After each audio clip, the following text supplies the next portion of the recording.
Welcome to First and Second Hour Science. Today is Wednesday, April 15th, 2020. Hope you are documenting changes and or what you do with your plants, what you are seeing. Watch your videos, all of them. And remember to like them so our site will come up easier.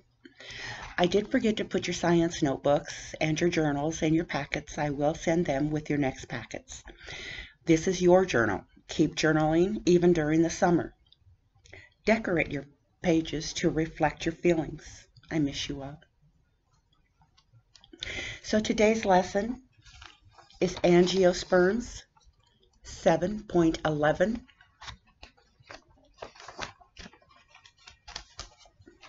Our questions for today: how are angiosperms like gymnosperms? How are they different? What makes up the female part of the flower? What part of the flower is the male gametophyte? What is self-pollination?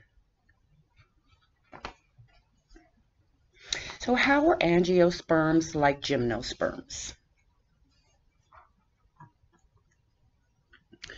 I did pull up a comparison chart. It was a little difficult in the reading to find all of the differences. We did have the seed plants yesterday, which focused on the gymnosperms. Today is the angiosperms. So angiosperms are the most successful phylum of plants. This category also contains the largest number of individual plants.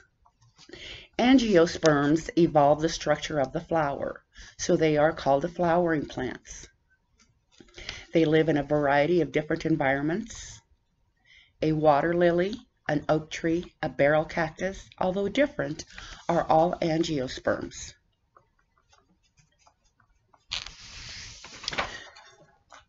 So comparing angiosperms versus gymnosperms. The definition of an angiosperm is the seed-producing flowering part whose seeds are enclosed within an ovary. In gymnosperms, the seed-producing non-flowering plants whose seeds are enclosed or naked. I should have said they are unenclosed or naked.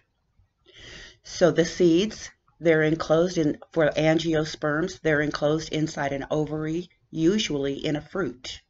In a gymnosperm, they are bare, they are not enclosed, they are found on scales, leaves, or as cones. The life cycle for angiosperms, they're seasonal. They die during autumn and fall. Gymnosperms are evergreens, so they're usually alive year-round. The reproductive system for angiosperms present in flowers can be unisexual or bisexual. In gymnosperms, the reproductive system is cones or unisexual. The leaves on angiosperms are flat. In gymnosperms, they are scale-like, needle-like. In angiosperms, the wood is hardwood. In gymnosperms, it is softwood. Perennality, angiosperms are non-perennial. Gymnosperms are perennial. Reproduction for angiosperms, many rely on animals. Gymnosperms mostly rely on wind. Uses for angiosperms, medications, food, clothing. For gymnosperms, the uses are paper and lumber, among other uses.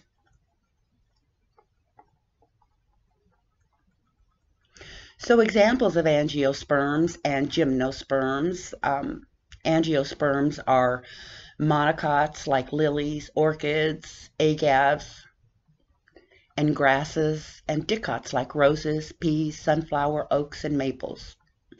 Gymnosperms examples include non-flowering evergreen trees such as pine, spruce, and fir. Okay, so in talking about our next question, which is what makes up the female part of the flower.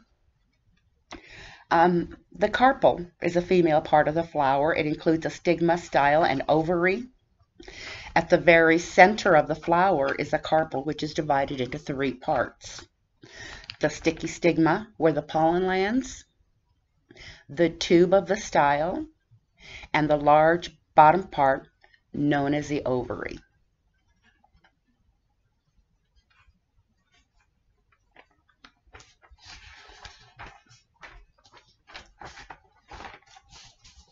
Our next question, what part of the flower is a male gametophyte?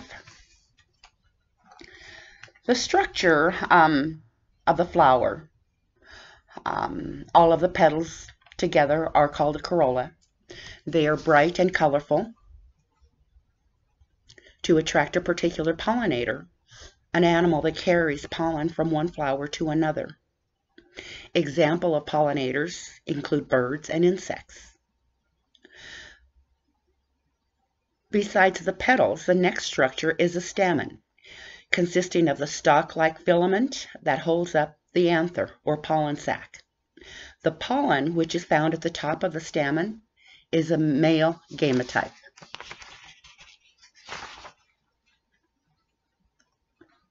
What is self-pollination? Self-pollination is when pollen falls off the stigma of the same flower. This way, a seed will be produced, and that can turn into a genetically identical plant. The flower pollinated itself by the pollen just falling into the flower. So self-pollination is when pollen falls on the stigma of the same flower. That way, seed will be produced that can turn into a genetically identical plant. And the last question, how does pollen travel to another plant? We call this cross-fertilization. Pollen from one plant flower travels to a stigma of a flower on another plant. Pollen travels from flower to flower by wind or by animals. Flowers that are pollinated by animals such as birds, butterflies, or bees are often colorful and provide nectar, a sugary reward for their animal pollinators.